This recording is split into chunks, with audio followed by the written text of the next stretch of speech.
time now for...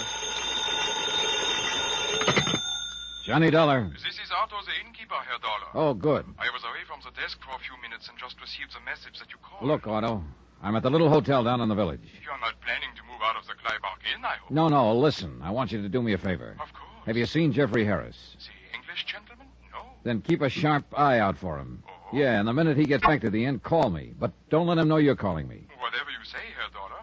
But is something wrong? Plenty. This man named Gruner I've been looking for. You have found him? I've found him, all right. Dead. What? And it looks like his killer is here at this hotel.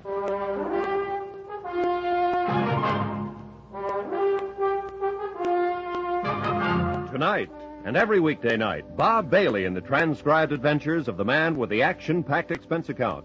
America's fabulous freelance insurance investigator. Yours truly, Johnny Dollar.